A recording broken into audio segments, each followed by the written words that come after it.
7 லட்சம் இஸ்லாமியர்களை மியான்மர்ல இருந்து வெளியே அனுப்புறாங்க. எங்க? பங்களாதேஷ்க்கு.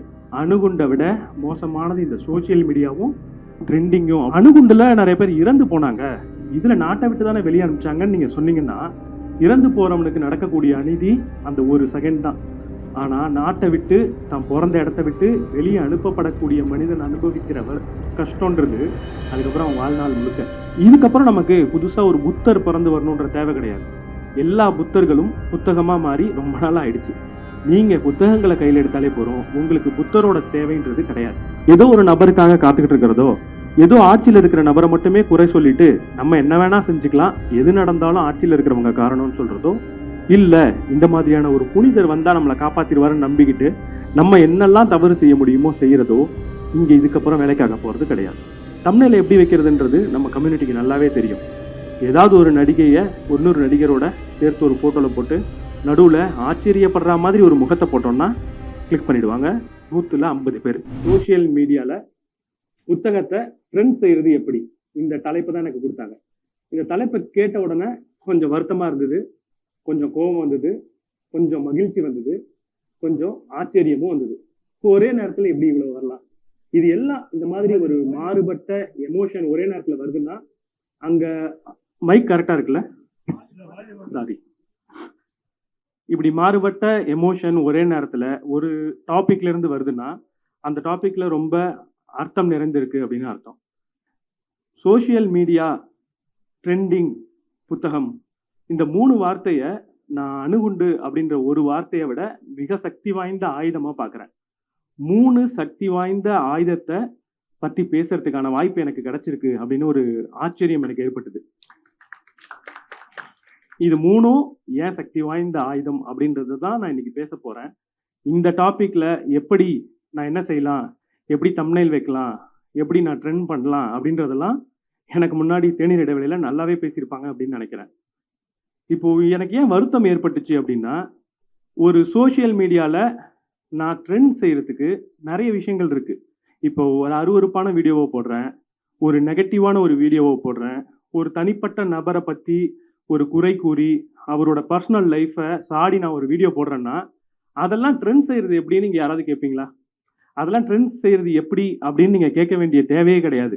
அதெல்லாம் நீங்க ஜஸ்ட் அப்லோட் பண்ணா போறோம், அது ட்ரெண்ட் ஆயிடும். நெகட்டிவான சில விஷயங்களை ட்ரெண்ட் செய்யறது எப்படின்றத நம்ம கேட்கறது கிடையாது. ஆனா ரொம்ப ரொம்ப முக்கியமான புத்தகம், இந்த வாசிப்புன்ற ஒரு பழக்கத்தை ட்ரெண்ட் செய்யறது எப்படி அப்படின்னு ஆச்சரியப்பட்டு ஒரு கேள்வியா நம்ம கேட்கிறோமே அப்படின்ற ஒரு வருத்தமும் கோவமும் எனக்கு வந்துச்சு. நான் இப்போ நிறைய பேருக்கு இலவசமா உணவளிக்கிறேன் அப்படின்னா, உணவோட மகத்துவத்தை எல்லாரும் புரிஞ்சு வச்சுக்கிட்டு இருக்கோம். உணவை வீணடிக்க கூடாதுன்னு நம்ம எல்லாருக்கும் தெரிஞ்சுக்கிட்டு இருக்கு.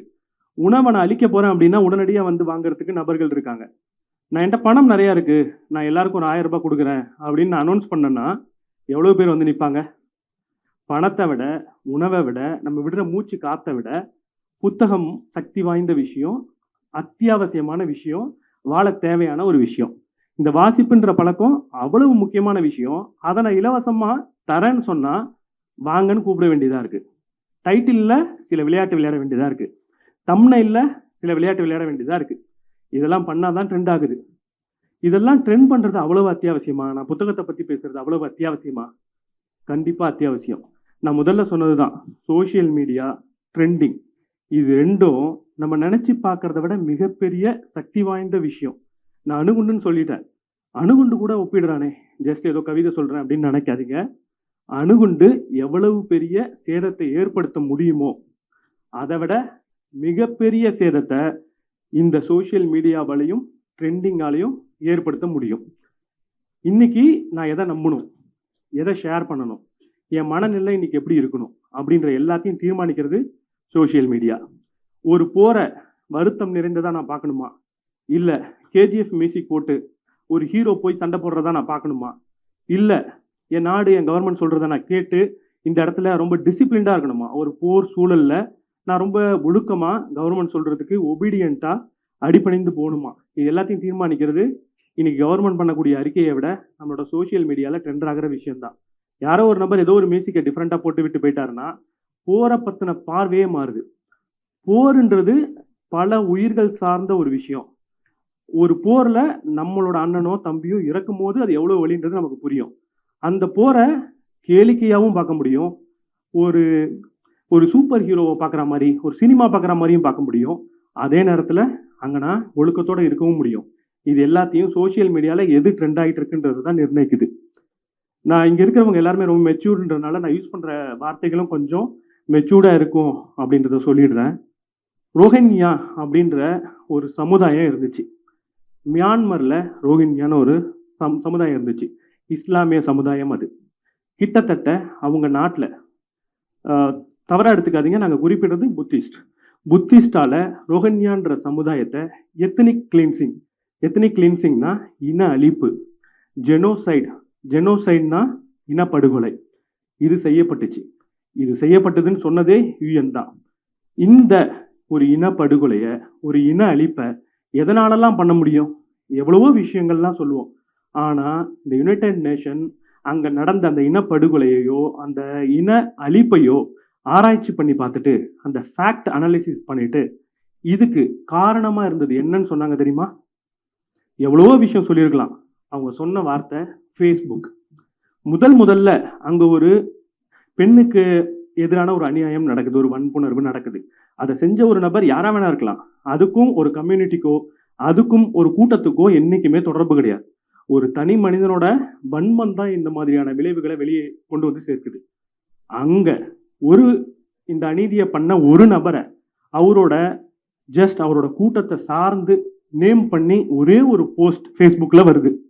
இப்படி நெகட்டிவா ஒரு போஸ்ட் ஃபேஸ்புக்ல வந்தது ட்ரெண்டாக ஆரம்பிக்குது.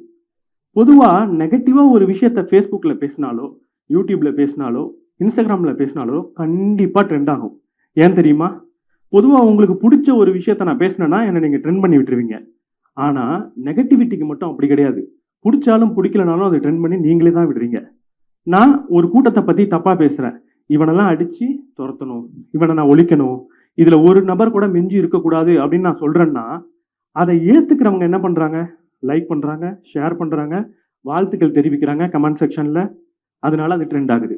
அதை ஏற்றுக்காத நபர் என்ன செய்கிறாங்க? இப்போ உங்களுக்கு கிரிக்கெட்னாலே என்னன்னு தெரியல, நான் கிரிக்கெட்டை பற்றி ஒரு வீடியோ போட்டால் என்ன பண்ணுவீங்க? ஸ்வைப் பண்ணிட்டு போவீங்க. ஆனால் உங்களுக்கு பிடிக்காத இப்படிப்பட்ட நெகட்டிவான விஷயத்த போட்டால் நீங்கள் நல்லவராக இருந்தாலும் நீங்கள் செய்கிறது என்ன தெரியுமா? அதை ஓப்பன் பண்ணி கமெண்ட்டில் என் கூட சண்டைக்கு வரீங்க. அதை பார்த்து சண்டை போடுற இன்னொருத்தவங்க கூடயும் சண்டைக்கு போகிறீங்க. இப்படி நெகட்டிவான விஷயம் ரொம்ப சுலபமாக சோஷியல் மீடியாவில் ட்ரெண்ட் ஆகும். இப்படி ட்ரெண்ட் ஆகுறதுனால பின்னால் என்ன பண்ணுதுன்னா நம்மளோட மைண்ட் செட் என்னவா இருக்கணுன்றதை தீர்மானிக்குது. முதல்ல சில பேர் ஆதரிச்ச அதே விஷயத்த ஒரு நாடு முழுவதும் ஆதரிக்க ஆரம்பிக்குது. இந்த கூட்டம் நம்ம நாட்டில் இருக்கக்கூடாது, இந்த கூட்டம் நம்ம நாட்டை சேர்ந்தது கிடையாது அப்படின்னு 7 லட்சம் இஸ்லாமியர்களை மியான்மர்ல இருந்து வெளியே அனுப்புறாங்க. எங்க? பங்களாதேஷ்க்கு. நான் ஹீரோஷிமால குண்டு போட்டாங்க, அணுகுண்டு போட்டாங்க. லிட்டில் பாய் அப்படின்னு அந்த அணுகுண்டை சொல்லுவாங்க. அந்த அணுகுண்டால இறந்து போனவங்க, பாதிக்கப்பட்டவங்க எல்லாரையும் சேர்த்தா 5 லட்சம் பேர். ஆனா ஃபேஸ்புக்ன்ற ஒரு விஷயத்துல ஒரு சின்ன போஸ்ட் அழிச்ச எண்ணிக்கை 7 லட்சம் பேர். அணுகுண்டை விட மோசமானது இந்த சோசியல் மீடியாவும் ட்ரெண்டிங்கும் அப்படின்றத இங்க சொல்றதுக்காக தான் இந்த எடுத்துக்காட்ட சொன்னேன். அணுகுண்டுல நிறைய பேர் இறந்து போனாங்க, இதுல நாட்டை விட்டு தானே வெளியே அனுப்பிச்சாங்கன்னு நீங்க சொன்னீங்கன்னா இறந்து போறவனுக்கு நடக்கக்கூடிய அநீதி அந்த ஒரு செகண்ட் தான். ஆனா நாட்டை விட்டு தான் பிறந்த இடத்த விட்டு வெளியே அனுப்பப்படக்கூடிய மனிதன் அனுபவிக்கிறவர் கஷ்டன்றது அதுக்கப்புறம் அவன் வாழ்நாள் முழுக்க. எந்த வகையில பார்த்தாலும் இந்த சோசியல் மீடியா, இந்த ட்ரெண்டிங்ன்ற 2 வார்த்தை அணுகுண்டை விட ரொம்ப பெரிய விஷயம். 3வது வார்த்தை புத்தகம். புத்தகம் அணுகுண்டை விட பெரிய விஷயமா? கட்டாயம் பெரிய விஷயம். 3 புத்தகத்தோட பேரை சொல்றேன். அந்த புத்தகம் எத்தனை பேரை ஆக்கியிருக்கு, எத்தனை பேரை காத்திருக்கு, எத்தனை பேரை அழிச்சிருக்குன்னு யோசிச்சு பாருங்க. ஒரு ஆயுதம் அப்படின்றது அழிக்கிறதுக்கு மட்டும் பயன்படுத்துறது கிடையாது, காக்கிறதுக்கும் சில சமயம் ஆக்கிறதுக்கும் பயன்படுத்தக்கூடியது தான் ஆயுதம். இன்னைக்கு நம்ம நாட்டு மேல ஒருத்தவர் அணுகுண்டு போடணும்னா யோசிப்பாரு. காரணம், என்கிட்ட அணுகுண்டு இருக்குன்றதுனால தான். என்கிட்ட அணுகுண்டு இருக்கிறப்போ அந்த அணுகுண்டு என்னை காக்குது. அடுத்தவங்க சில சமயம் அதை அழிக்கிறதுக்காக சில நபர்கள் பயன்படுத்தவும் செய்யலாம். அப்படி நான் 3 புத்தகத்தோட பேரை சொல்றேன். அது எத்தனை பேரை காத்திருக்கு, எத்தனை பேரை அழிச்சிருக்கு, எத்தனை விஷயங்களை ஆக்கியிருக்குன்னு யோசிச்சு பாருங்க. பகவத்கீதை, பைபிள், குரான், இந்த 3 புத்தகங்கள் நிறைய விஷயத்தை படைச்சிருக்கு, நிறைய நபர்களை காத்திருக்கு. இந்த 3 புத்தகம் தவறான மனிதர்கள் கையில கிடைச்சதுனால, தவறான எண்ணத்தால பிணைக்கப்பட்டதுனால எத்தனை பேர் அழிச்சிருக்கு? ஒரு புத்தகத்தாலையும் ஒரு ஆயுதம் செய்யக்கூடிய விஷயத்தை விட அதிகமான விஷயத்த செய்ய முடியும். இந்த புத்தகம், சோசியல் மீடியா, ட்ரெண்டிங். இந்த 3 வார்த்தையும் அணுகுண்டுன்றத விட மிகப்பெரிய சக்தி வாய்ந்த வார்த்தை. இந்த டாபிக்ல என்ன பேச சொல்லியிருக்காங்களே அப்படின்றது தான் எனக்கு ஒரு ஆச்சரியத்தையும் குடுத்தது. இந்த 60 வகுப்புல எனக்கு தெரிஞ்சு மிகவும் சக்தி வாய்ந்த வகுப்பு இதுவா தான் இருக்கும். இந்த 3 வார்த்தையோட அர்த்தத்த நம்ம புரிஞ்சுக்கிட்டாகணும். இப்ப திரும்ப வரேன். இந்த சோசியல் மீடியாவும், ட்ரெண்டிங்கும் இவ்வளவு மோசமான விஷயங்கள உருவாக்குறதுக்கு என்ன காரணம்? அதாவது நான் முதல்ல சொன்ன அந்த உதாரணத்தையே எடுத்துக்கோங்க. மியான்மர்ல இருந்து ஒரு கூட்டத்தையே வெளிய தொரத்தி அடிக்கிறதுக்கு என்ன காரணமா இருக்கும்?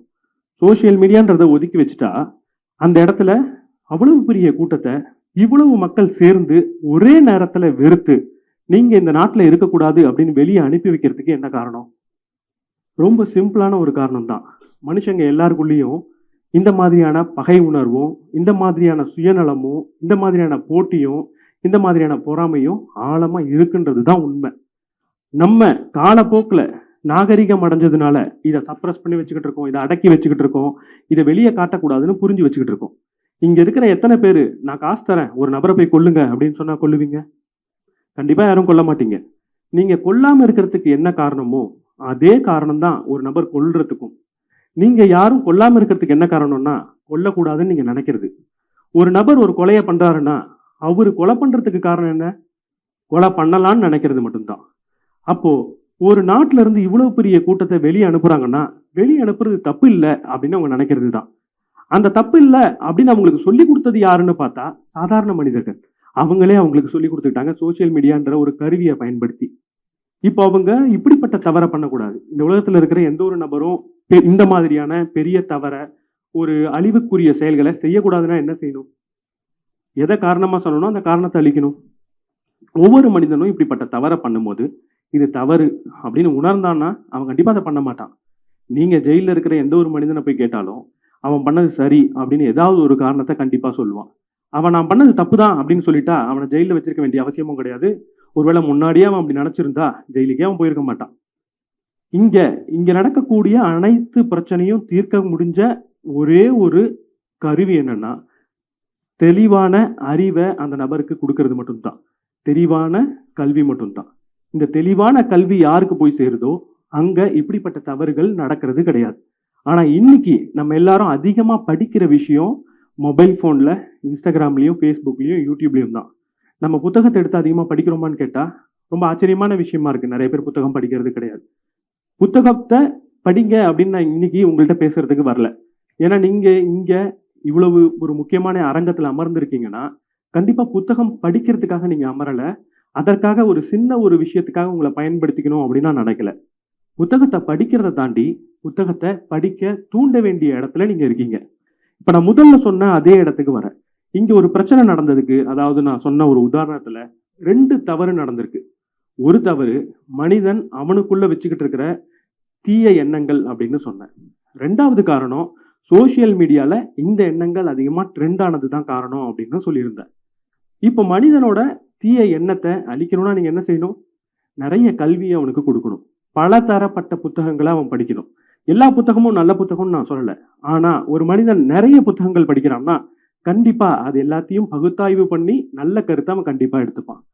அத படிக்கிறதுனால அந்த ஒரு தனிப்பட்ட மனிதன மட்டும் தான் திருத்த முடியும். பொதுவா புத்தகம் படி, நீ நல்லா ஆயிடுவ அப்படின்னு சொன்னோம்னா, நான் மட்டும் திருந்தி என்ன பிரயோஜனம்? அப்படின்னு கேட்கிற கேள்விய தான் நெறைய பார்த்திருக்கேன். இன்னைக்கு நீங்க நீங்க மட்டும் படிச்சா பத்தாது. சோசியல் மீடியால நீங்க படிச்ச விஷயத்த ட்ரெண்ட் பண்ண வேண்டிய கட்டாயத்துல நீங்க இருக்கீங்க. சோசியல் மீடியால நீங்க புத்தகங்கள ட்ரெண்ட் பண்றது, ஜஸ்ட் அத ஒரு கரியரா எடுத்துக்கிறதோ, அத ஒரு பணம் பெறுறதுக்கான ஒரு வாய்ப்பா எடுத்துக்கிறதோ, இல்ல ஒரு ஃபேம் அடையறதுக்கான ஒரு விஷயமே கிடையாது. பணத்த பெறுறது தான் உங்க நோக்கம் அப்படின்னாலோ, ஃபேம் அடையணும் அப்படின்றது தான் நோக்கம் அப்படின்னா, என்ன செய்யணும்னு உங்களுக்கு தெரியும். அது ரொம்ப சாதாரண விஷயம் தான். அருவருப்பான சில விஷயங்கள செய்யறது மூலியமா ரொம்ப ஈஸியா ஃபேம் ஆயிடுவீங்க. ரொம்ப ஈஸியா பல சேனல்ல போய் பேட்டியும் குடுக்க முடியும். இங்க நீங்க செய்ய போறது எதுவும் உங்களோட நல்லதுக்காக கிடையாது. இத ஒரு புரட்சியா நீங்க எடுத்துக்கிட்டாகணும். இத ஒரு போராட்டமா நீங்க எடுத்துக்கிட்டாகணும். காலங்காலமா எடுத்து பார்த்தீங்கன்னா, ஏதேதோ பிரச்சனைகள் நம்மளோட கூட்டத்துல இருந்துகிட்டே தான் இருந்துச்சு. ஒரு பிரச்சனை வரும்போதும், ஏதேதோ ஒரு மனிதர் உருவாகி அந்த பிரச்சனைக்காக குரல் கொடுத்து போராடி இருப்பாரு. இப்ப திரும்பி பார்த்தீங்கன்னா, எல்லா பிரச்சனைக்கும் குரல் கொடுத்த ஏதோ ஒரு நபர்ன்றவர் இருக்காரு. எந்த பிரச்சனைய வேணா எடுங்க. அந்த பிரச்சனைக்கு குரல் கொடுத்த மனிதர்கள் இருக்காங்க. இதுக்கப்புறம் நமக்கு புதுசா ஒரு புத்தர் பிறந்து வரணுன்ற தேவை கிடையாது. எல்லா புத்தர்களும் புத்தகமா மாறி ரொம்ப நாள் ஆயிடுச்சு. நீங்க புத்தகங்கள கையில எடுத்தாலே போதும். உங்களுக்கு புத்தரோட தேவைன்றது கிடையாது. இதுக்கு மேல ஒரு புத்தரை எதிர்பார்த்துட்டு அவரு வருவாரு. இந்த நபர் ஆட்சிக்கு வரணும். அவர் வந்து என்ன திருத்தணும் அப்படின்லாம் எதிர்பார்க்காதீங்க. எல்லா அறிவும், நீங்க எதிர்பார்க்கிற எல்லா புரட்சியும், நீங்க எதிர்பார்க்கிற எல்லா மாற்றமும் உங்க கையில தான் இருக்கு. புத்தகமா இருக்கு. இன்னைக்கு அத படிங்க அப்படின்னு நான் சொல்லப் போறது கிடையாது. சோசியல் மீடியால புத்தகங்களை ட்ரெண்ட் செய்யறது எப்படி அப்படின்ற கேள்வியை கொஞ்சம் மாத்திக்கணும்னு நினைக்கிறேன். சோசியல் மீடியால ஏன் புத்தகத்தை ட்ரெண்ட் செய்யணும், ஏன் ட்ரெண்ட் செய்யணுன்றதுக்கான பதிலை இப்போ உங்களுக்கு நான் கொடுத்துட்டேன்னு நினைக்கிறேன். புத்தகத்தை ட்ரெண்ட் செய்ய வேண்டியது உங்களோட கடமை. அது நீங்க செய்ய வேண்டிய புரட்சி. இன்னைக்கு நீங்க செய்ய வேண்டிய போராட்டம் அது. ஏதோ ஒரு நபருக்காக காத்துக்கிட்டு இருக்கிறதோ, ஏதோ ஆட்சியில் இருக்கிற நபரை மட்டுமே குறை சொல்லிட்டு நம்ம என்ன வேணா செஞ்சுக்கலாம், எது நடந்தாலும் ஆட்சியில் இருக்கிறவங்க காரணம்னு சொல்றதோ, இல்ல இந்த மாதிரியான ஒரு புனிதர் வந்தா நம்மளை காப்பாத்திடுவாருன்னு நம்பிக்கிட்டு நம்ம என்னெல்லாம் தவறு செய்ய முடியுமோ செய்யறதோ இங்க இதுக்கப்புறம் வேலைக்காக போறது கிடையாது. நீங்க எல்லாரும் கையில ஒரு புத்தகத்தை எடுத்து அந்த புத்தகத்தை பத்தியே தொடர்ந்து பேச ஆரம்பிச்சீங்கன்னா இந்த உலகம் தானா மாறும். எந்த மாற்றத்தை எதிர்பார்க்குறீங்களோ அது நடக்கும். புத்தகத்தை ஏன் ட்ரெண்ட் செய்யணும் அப்படின்றத சொல்லிட்டேன். இந்த புத்தகத்தை ஏன் ட்ரெண்ட் செய்யணும், அடுத்து என்ன செய்யணும் அப்படின்ற கேள்வி இருக்கு.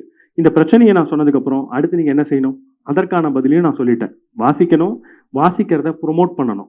திரும்ப திரும்ப வாசிப்ப இங்க நிறைய நபர்களுக்கு கொண்டு போய் சேரணும். இப்ப திரும்ப எனக்கு கொடுத்த டாபிக் உள்ள வரேன். புத்தகத்தை சோசியல் மீடியால ட்ரெண்ட் செய்யறது எப்படி? இந்த டாபிக்ல நான் ஜஸ்ட் புத்தகத்தை ட்ரெண்ட் செய்யறது எப்படின்றத பத்தி மட்டும் பேச போறது இல்ல. இந்த புத்தகத்தை ட்ரெண்ட் செய்யணுன்றதுக்காக நான் பண்ண இந்த 5 வருஷம் இல்லை 7 வருஷம் வேலையில இருந்து எதை கத்துக்கிட்டனோ அதை நான் சொல்றேன். ஏன்னா புத்தகத்தை ட்ரெண்ட் செய்யறதுக்கு நீங்க எதுவும் செய்ய தேவையில்ல. பேசிக்கா எந்த ஒரு வேலையையும் சிறப்பா செய்யறது என்ன அப்படின்ற சில விஷயங்களை புரிஞ்சுக்கிட்டீங்கன்னா நீங்க புத்தகத்தை ட்ரெண்ட் செய்யணும்னாலும் செய்ய முடியும், இல்ல புத்தகத்தை எழுதணும்னா கூட உங்களால எழுத முடியும். இதுக்கு முன்னாடி எனக்கு தெரிஞ்சு தேநீர் இடைவெளியிலேருந்து வந்து பேசியிருப்பாரு. ஸோ யூடியூபோட எல்லா டெக்னிக்கல் அம்சத்தையும் உங்களுக்கு சொல்லி கொடுத்துருப்பாரு. அதையே நான் திரும்ப சொல்லணும்னு விரும்பல. ஆனா குயிக்காக அதை மட்டும் நான் சொல்லிடுறேன். எதை சொல்லணும்னு நினைக்கிறேனோ இந்த டெக்னிக்கல்ல.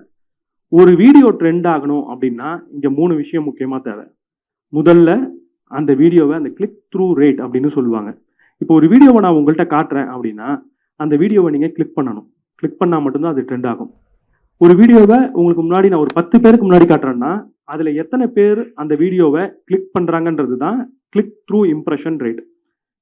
கிளிக் த்ரூ இம்ப்ரெஷன் ரேட் அதிகமாக வச்சுக்கிட்டு இருந்தீங்கன்னா அந்த வீடியோ அதிகமாக ட்ரெண்ட் ஆகும்.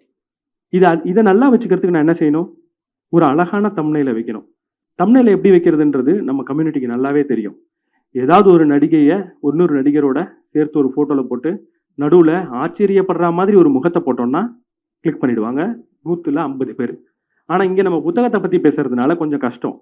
நம்ம ட்ரெண்டிங் செய்கிறதே ரொம்ப கஷ்டம். அதில் நீங்கள் நல்லது செய்யணும்னு முடிவு பண்ணிட்டீங்கன்னா ரொம்ப ரொம்ப கடுமையான விஷயம். ஒரு தம்ப்நெயிலை நல்லா வச்சுக்கணும். எப்படி வச்சுக்கணுன்றத நான் அடுத்து சொல்கிறேன். இப்போதைக்கு நீங்கள் புரிஞ்சிக்க வேண்டியது ஒரு தம்ப்நெயில் நல்லா இருக்கணும். இன்னொரு அடுத்த விஷயம் டைட்டில். தம்ப்நெயிலை மட்டும் நீங்கள் பார்க்கறது கிடையாது, இன்னொரு டைட்டிலையும் பார்க்குறீங்க.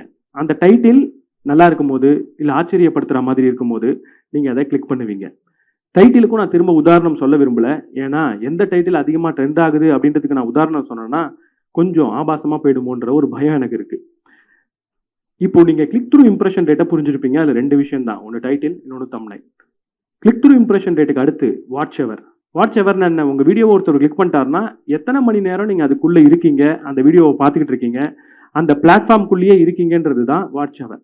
நான் முதல்ல சொன்ன உதாரணத்துக்குள்ள இப்ப திரும்ப வரேன். இந்த வாட்ச் எவர் அப்படின்ற ஒரு விஷயம் தான் ஒரு கம்யூனிட்டியை ஒரு எத்னிக் கிளீன்சிங்க்கு, இன அழிப்புக்கு, இன படுகொலைக்கு காரணமா இருந்துச்சு.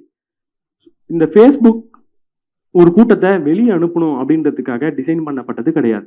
ஒரு கூட்டத்தை நாட்டை விட்டே துரத்தடிக்கணுன்றதுக்காகலாம் ஃபேஸ்புக்கை யாரும் கண்டுபிடிக்கல. ஃபேஸ்புக்கில் உட்கார்ந்து கோடிங் பண்ணக்கூடிய உங்களை மாதிரியான இன்ஜினியர்ஸ் யாரோ, இங்கே யாராவது இன்ஜினியர்ஸ் இருந்தீங்கன்னா ஓகே, இந்த ஊரில் இந்த மாதிரி ஒரு கூட்டம் இருக்குது, அதை வெளியே அனுப்புறதுக்காக தான் என்னோட சிஸ்டமை நான் டிசைன் பண்ண போகிறேன்னு சொல்ல மாட்டாங்க. அப்புறம் எப்படி ஒரு கூட்டம் ஃபேஸ்புக்கால் வெளியே போனதுன்றத ஒரு மிகப்பெரிய அவை அந்த யூஎன்ஏ ஒத்துக்குது. எப்படி ஒத்துக்குது அப்படின்னா, ஃபேஸ்புக் எதுக்காக டிசைன் பண்ணப்பட்டிருக்கு, அதில் ஆட் அதிகமாக பண்ணுறாங்க. ஒரு செகண்ட், சாரி. அதில் நிறைய ஆட்ஸ்ன்றது வருது. ஃபேஸ்புக் அவங்களோட பணத்தை எப்படி சம்பாதிக்கிறாங்கன்றதை நம்ம புரிஞ்சுக்கிட்டாகணும். அதில் அட்வர்டைஸ்மெண்ட் வருது, அதில் நிறைய ப்ரொமோஷன்ஸ் வருது, அதன் மூலியமாக அதை உங்களுக்கு காட்டுறது மூலியமாக பணத்தை சம்பாதிச்சுக்கிட்டு இருக்காங்க. இந்த அட்வர்டைஸ்மெண்ட்டை அதிகமாக காட்டணும்னா அவங்க யூசர்ஸை அதிகமாக என்கேஜாக அவங்களோட ஆப்புக்குள்ளேயே வச்சுக்கணும். என் ஆப்குள்ளேயே நீங்கள் இருக்கணும் அப்படின்னா என் ஆப்குள்ளேயே உங்களை இருக்க வைக்கக்கூடிய வீடியோவை, என் ஆப்குள்ளேயே உங்களை இருக்க வைக்கக்கூடிய கண்டென்ட்டை நான் ட்ரெண்ட் பண்ணணும். அதை அதிகமாக பகிர வைக்கணும். அதில் அதிகமாக நீங்கள் கமெண்ட் பண்ண வைக்கணும். அப்போ எந்த வீடியோக்கு அதிகமாக பகிர்வு வருதோ, எந்த வீடியோக்கு அதிகமாக கமெண்ட்ஸ் வருதோ, எந்த வீடியோக்கு அதிகமாக லைக்ஸ் வருதோ, அந்த வீடியோ மாதிரியான கண்டென்ட்டை, அதில் எந்த மாதிரி வார்த்தையை பயன்படுத்திருக்காங்களோ அதையே திரும்ப திரும்ப எல்லாருக்கும் காட்டுவேன் அப்படின்ற ஒரு ப்ரோக்ராம், ஒரு அல்காரிதம் ஃபேஸ்புக்கில் இருக்குது. அதனால தான் ஏதோ ஒரு கூட்டத்தை பற்றி தவறாக பேசும்போது அதை எல்லாரும் நம்ம எல்லாரும் ஷேர் பண்ணும்போது, அதை ஸ்டேட்டஸில் ஷேர் பண்ணி நம்ம என்னவோ ஏன்டா முட்டா பயல இப்படியா பேசுவ அப்படின்னு தான் ஸ்டேட்டஸ் வைக்கிறோம். ஆனால் ஃபேஸ்புக் அல்காரிதம்க்கு நம்ம அதை திட்டுறோமா, அந்த கண்டென்ட்டை ஏற்றுக்கிறோமான்றதுலாம் தேவை கிடையாது. ஷேர் பட்டன் அமுக்கணுமா அப்படின்றது மட்டும்தான். ஷேர் பண்ணிடுறோம், கமெண்ட் பண்ணிடுறோம். அதனால அந்த ஃபேஸ்புக் அதே கண்டென்ட்டை திரும்ப திரும்ப காட்டுது. அதே கண்டென்ட்டை திரும்ப திரும்ப பார்த்த மக்கள் அதை சரின்னு நம்ப ஆரம்பிக்கிறாங்க. காலப்போக்கில் ஒரு கூட்டத்தை தன்னோட நாட்டை விட்டே வெளியே அனுப்பி வைக்கிறாங்க. இந்த வாட்ச் ஹவர் அப்படின்றத நீங்கள் புரிஞ்சுக்கணும். ஒரு கண்டென்ட்டை ட்ரெண்ட் பண்ணணும் அப்படின்னு நினச்சிங்கன்னா, உங்களோட கண்டென்ட் என்கேஜிங்காக இருந்ததுன்னா அது ட்ரெண்ட் ஆகும். கண்டென்ட் என்கேஜிங்காக இருக்கணும்னா என்ன பண்ணணும்? நான் நிறைய வடிவேல் மீம்ஸை போடணும், நான் நிறைய சினிமா ரெஃபரன்ஸை உள்ளே கொண்டு வரணும், இப்படி நீங்கள் நினச்சிங்கன்னா அது எத்தனை வருடத்துக்கு உங்களுக்கு கை கொடுக்கும் அப்படின்றது தெரியாது. நீங்கள் இங்கே இன்னொரு விஷயத்த தெளிவாக புரிஞ்சுக்கணும். நீங்கள் சோஷியல் மீடியாக்குள்ளே வரீங்க, ஒரு ஃபேஸ்புக்குள்ளே வரீங்க, ஒரு இன்ஸ்டாகிராமுக்குள்ளே வரீங்க, ஒரு கண்டென்ட் கிரியேட்டராக வரீங்க, ஒரு யூடியூப் வீடியோ பண்ணுறீங்கன்னா, நீங்கள் இங்கே இம்ப்ரெஸ் பண்ண வேண்டியது உங்களோட ஆடியன்ஸை மட்டும் கிடையாது. உங்கள் ஆடியன்ஸை தாண்டி உங்களுக்கு மேலே இருக்கிற நபர்களையும் நீங்கள் இம்ப்ரெஸ் பண்ணி ஆகணும். இன்னைக்கு யூடியூப்ல வரக்கூடிய கண்டென்ட் கிரியேட்டர் யாரும் நான் யூடியூபராகவே இருக்கணும்னு ஆசைப்படுறது கிடையாது. ரொம்ப சிம்பிளாக சொல்லணும்னா நான் சினிமாக்கு போகணும் அப்படின்னு ஆசைப்படுறாங்க. சில பேர் அரசியலுக்கு போகணும்னு ஆசைப்படுறாங்க.